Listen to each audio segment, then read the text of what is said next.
From the New Arts and Media Studios in Milwaukee, I'm Charles Bursell. This is The Log. And, okay, well, I guess it's official. The last plane has left Afghanistan. The last U.S. troop is out. Okay. Well, I mean, you know how I feel about this. Damn 20 years. From the very beginning, I was hollering about this. Never should have happened in the first place.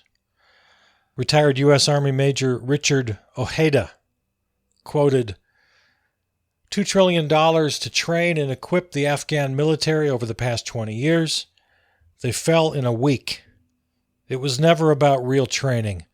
It was about military contractors and corporations raking in the profits. I am numb. I am sure everyone who spent years there feels the same. Once again, that's retired U.S. Army Major Richard Ojeda. I've been seeing headlines the last several days as well, kind of enumerating all the mineral wealth of Afghanistan. And now it looks like China and others will reap the benefits of that, but purported to be another main reason the U.S. was there. It was just a bad idea from the start for 100 different reasons, and you and I have been through all of this. I don't have to go in depth as to why I was against it. Right from the very outset of 9/11, it was an inappropriate response.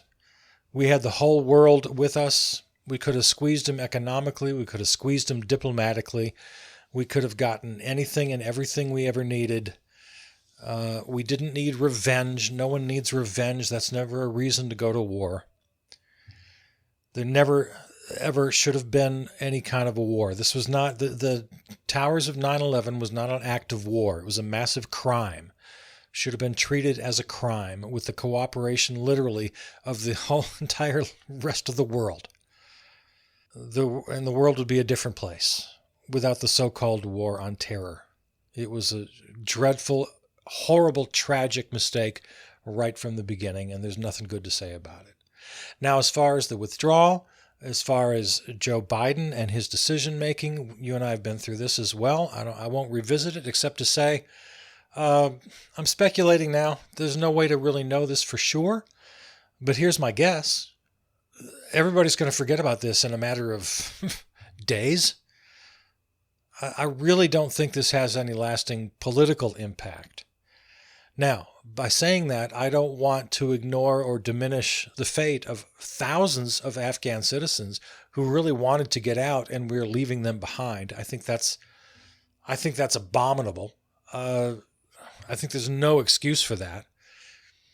As I suggested yesterday, we should have had an overwhelming amount of troops, 500,000 troops in there, until everybody who wanted to get out was out. It's the least we owed them. So I'm not happy about that. And it could have been done.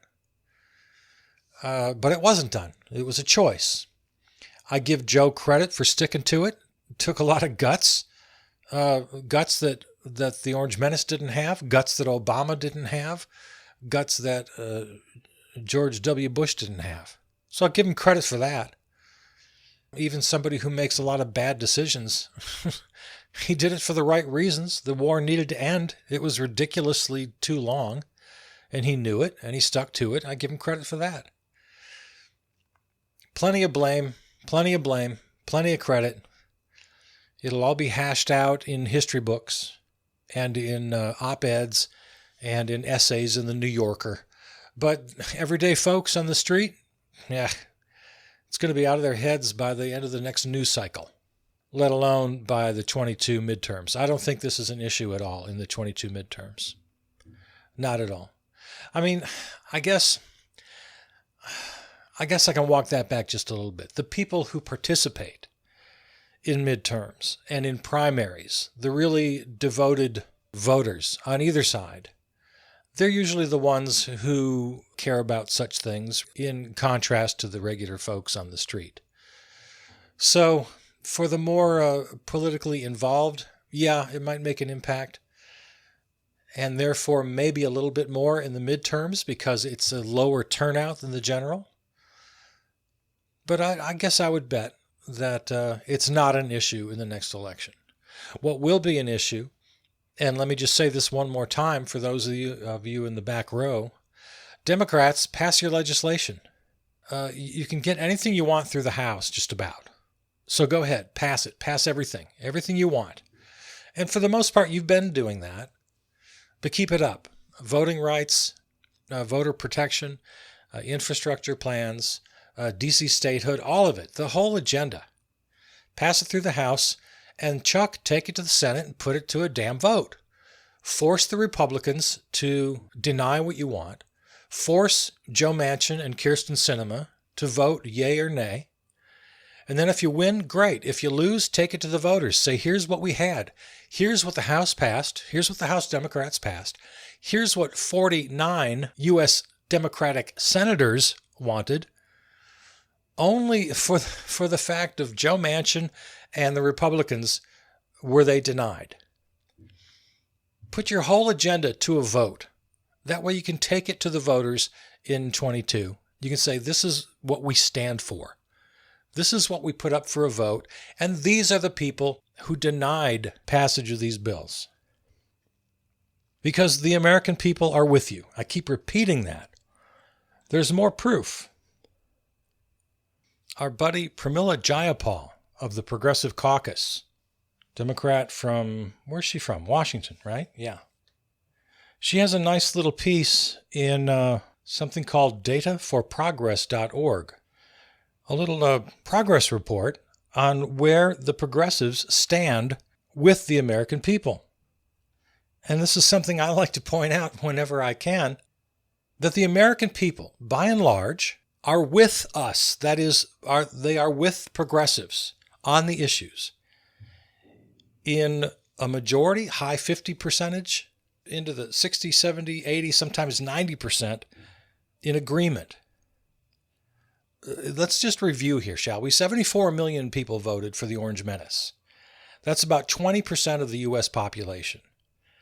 A little bit more, 22, 23, 24% voted for Joe Biden. So 20% of us have lost our damn minds. Out of that 20%, that's where you get all of the anti-vaxxers, all of the anti-maskers, all of QAnon, all of the insurrectionists, all the people who voted for the Orange Menace, all the nutcases. You got your Marjorie Taylor Greenes and your Lauren Boeberts and your Matt Gaetz and all of them, and your Jim Banks, the whole lot of them. 20% of the U.S. population. That leaves 80%. And that's why you get such high marks on things like gun safety and Medicare for all.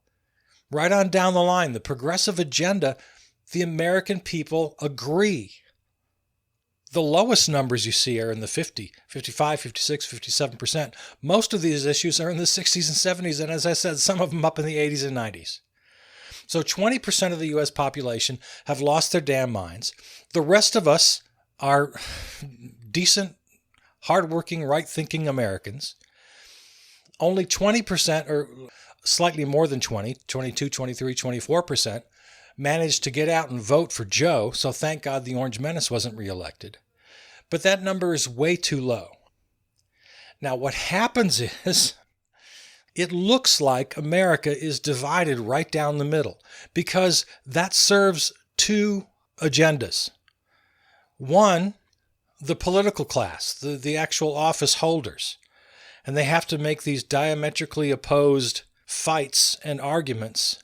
And they have to concentrate all their efforts, especially in national elections. They concentrate all their efforts in the swing states because they know the others are a lost cause.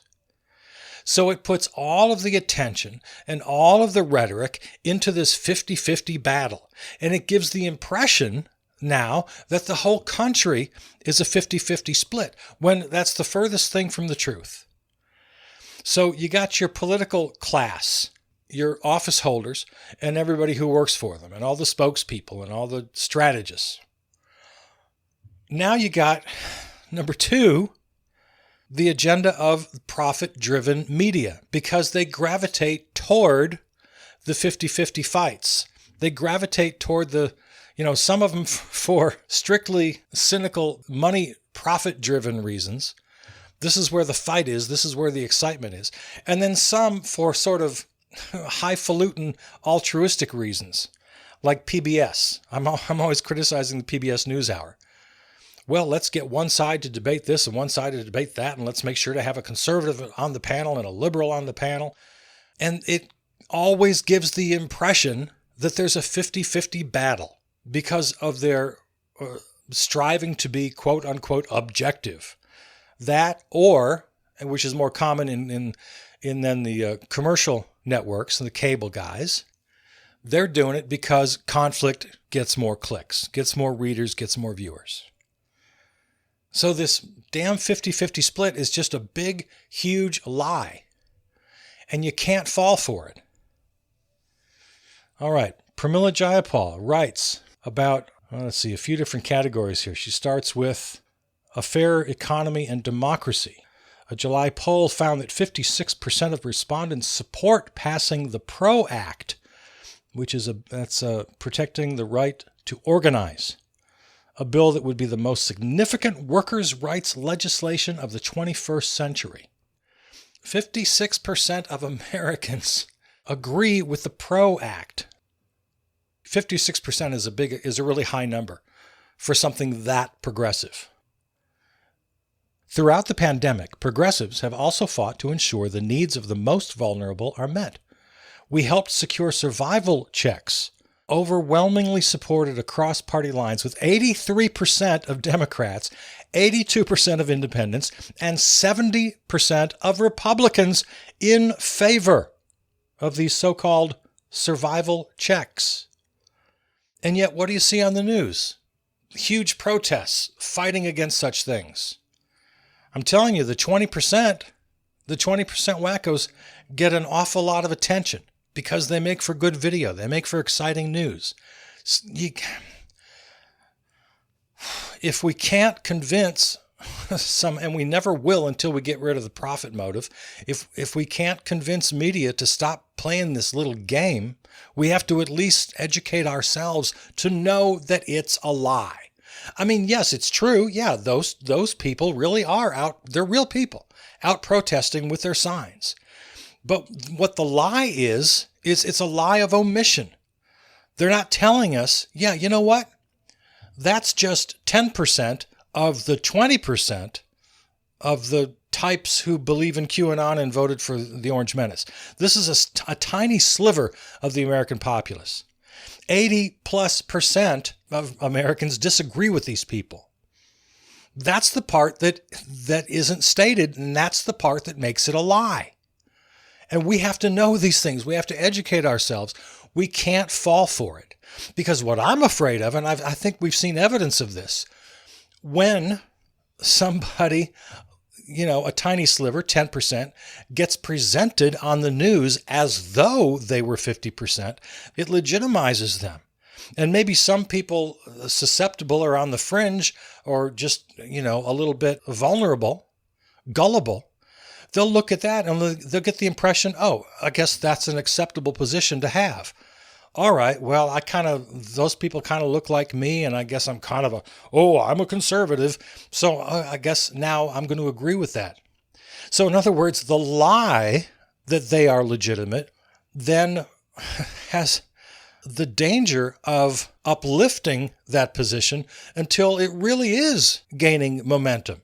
Now it's not 10%. Now it's 20 or 30 or 40 or 50%. And all of a sudden, before you know it, they've created this monster that never should have been legitimized in the first place.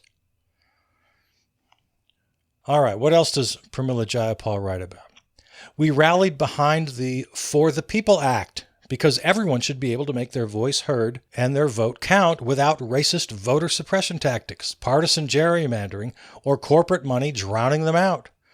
Despite months of Republican attacks and misrepresentation, these reforms are still popular with 62% of likely voters across party lines in favor. 62% is not a small margin. If you win an election with 62% of the vote, your opponent gets 38% or less, that's a damn landslide, you guys. We also worked with our colleagues to pass DC statehood. I'm telling you, put all of this up to a vote. Nancy, pass it all in the House, hand it over to Chuck. Chuck, write up the bill, put it up for a vote, force your members to vote. Republicans will be unanimously opposed, so they'll be able to block everything with the filibuster. Write up your amendment in your bill or whatever it takes to change the policy of the filibuster. Put that up to a vote. Force Manchin and Sinema to go on record. Put all of these issues up for a vote. Force everybody to go on record and then run on it. Equity and justice, going back to Pramila Jayapal's op-ed piece here. The George Floyd Justice in Policing Act, a bill that would take significant steps to hold officers accountable for abuse and create national standards for police conduct. You might think, oh, that's pretty controversial. That's a 50-50. No, this bill is favored by 74% of voters across the political spectrum. 74%, you guys. 88% of Democrats and 78% of independents. Put all of this up for a vote. Chuck, what are you waiting for? Workplace discrimination, the Equality Act, a bill to create nationwide consistent, explicit protections from discrimination based on sexual orientation and gender identity in employment, housing, and public spaces, and services like stores, hotels, and more. The public agrees. Research from Data for Progress found a clear 38-point margin of support. 66% support, 28% opposed for the Equality Act. You guys, we are in great shape by the numbers. It doesn't look like it when you listen to your elected officials. It's all about the conflict. It doesn't look like it when you watch PBS NewsHour or Wolf Blitzer or Rachel Maddow or whoever you're watching. Obviously, you're not watching Fox News. That's just I'm not even going to go there. This country is not split 50-50. Stop believing it. Building Back Better. 59% support a civilian climate corps. Investments in clean energy. 71%. Environmental justice initiatives. 67%. The Green New Deal. You think that's a lefty thing? You think that's controversial? You think, oh, that's just a little sliver of radicals? Nope. 2/3. 2/3 of Americans favor the American Renewable Energy Act, which is the Green New Deal, basically. 2/3. The American people are way more progressive than they realize. The needs of working families, including paid and medical leave, universal child care, lower drug prices, affordable housing, and ensuring care workers have the right to join a union and make no less than $15 an hour. Empowering the care economy has strong support across the political spectrum, including 58% of Republicans, 64% of independents, and 89% of Democrats. You getting the idea?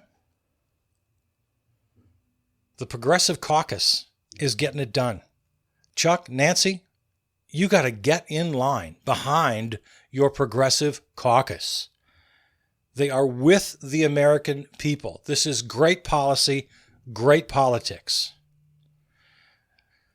Now, what do we have to do? What do we have to do to unleash this kind of progressive legislating? Well, we do have a fight in front of us because, as I've talked about, we have an entire for-profit media that benefits from the 50-50 illusion. They want to create this fight because it's good for ratings. They're not telling you things that aren't true. They're just framing them in a way that really does, in the end, result in a big, fat lie that the country is divided. It's not. We are, at worst, a center-left country. We have a very strong, very vocal, very well organized 20% who really want the full right-wing, fascist, white supremacist deregulation of everything front. They are powerful. They're strong. They're 20% of the population. The problem is they hold 50%, and here's where it is a 50-50 split. They hold 50% of state legislatures or more. They hold 50% of the U.S. Senate. They hold nearly 50% of the House of Representatives. So this is kind of what I was saying earlier. An illusory, a pretend 50-50 somehow translates into an actual 50-50. And of course, we know how that works. We know because of gerrymandering. We know because of the unfair distribution of power in the U.S. Senate. And there are plenty of solutions for these things. There are the courts. There are state legislatures who can do the right thing and redistrict properly, especially after this 2020 census. There's D.C. statehood. There is the abolition of the filibuster. There are things that can be done. We're not helpless. It just has to be done. We just have to start winning some political fights. And we have to yell it from the rooftops that the American people are in favor of these progressive initiatives. Oh, yeah. So thank you, Pramila Jayapal, a great leader of the Progressive Caucus in Washington. We got a couple of minutes left here. I want to wish happy birthday to the sun. Have you heard of the cosmic calendar? The cosmic calendar is if you put the Big Bang on January, if you take a calendar of a full year, okay? Look at January 1st. That's the Big Bang. And then look at the whole year to December 31st, and that's today. All right? So if you condense the entire history of the cosmos, at least starting from the Big Bang, into 1 year, then today, August 31st, is the birthday of the sun. Happy birthday to the sun. I think that's great. I don't know how old the sun is. I don't have that information in front of me. I'd have to look that up. You probably know that. Such smart people. And then coming up on September 21st of the cosmic calendar, that's when life begins on Earth. So that's coming up. So only, let's see, 7/14, only 3 weeks from the 31st to the 21st. Only 3 weeks separate the birth of the sun to life begins on Earth on the cosmic calendar. So give a nod to the sun. Don't look directly into it, like some people we won't mention. And what else? Okay, I got just a couple of minutes left. Let's go back. You know what? Let's go back to Joe for just a minute. We started by talking about Afghanistan. I mentioned a few episodes ago that Joe had to come out of Afghanistan. In other words, he had to come out of the next couple of weeks not overly damaged. Just like he has to come out of on the other end of this infrastructure deal, both bills, he has to come out of that with some success. And he has to come out of COVID with some success, although I give him a lot more leeway. I give him a lot more slack on COVID because I think he really has done almost everything he can. I'm not too hard on him on COVID. But on his, and then I'll add one more, something has to happen with these voter rights bills. He's got to get something across the finish line. And depending on how he does on those handful of issues, infrastructure, COVID, voting rights, and Afghanistan, if he comes out of the other end of those issues with some success, with something to show, then maybe Democrats, I won't advise you to primary him. But if he doesn't, if he fails on any or all of these, and we'll see where it plays out, these next few weeks are so crucial. If he fails on any or all of these, and if they have some lingering stink, and they go into the 22 midterms with absolutely nothing to show, I'll go back to my strategy for the umpteenth time. Vote on everything, even if they fail. At least you got something to take to the voters. But if you come out of this with all of your little pie in the sky, across the aisle negotiating, and you come out with either nothing or watered down garbage legislation, when we get to those 22 midterms, I am going to advise the Democrats to primary you. Okay? The great voice of the log is speaking, and they're going to listen to me. There's just no way around it. The next few weeks and couple months, maybe at the most, are so crucial. And then as we head into the 22 midterms, got nothing to offer the voters? Absolutely, we got to primary this guy. Absolutely. Put up a big old primary fight. God forbid, not Kamala Harris. Well, I mean, obviously she wouldn't primary her own president. That's never going to happen. But the point is, if there is a big primary fight, it could prompt him to drop out. That's within the realm of possibility. And just sort of hand, or at least he thinks he'd be handing the nomination to Kamala Harris. If that's the case, then it's wide open. So Democrats, start getting your field, get your bench players warmed up and ready to go. Because I might be calling on you to primary Joe. Like I said earlier, I think he's going to come out of Afghanistan fine. I think it's going to be a plus for him politically.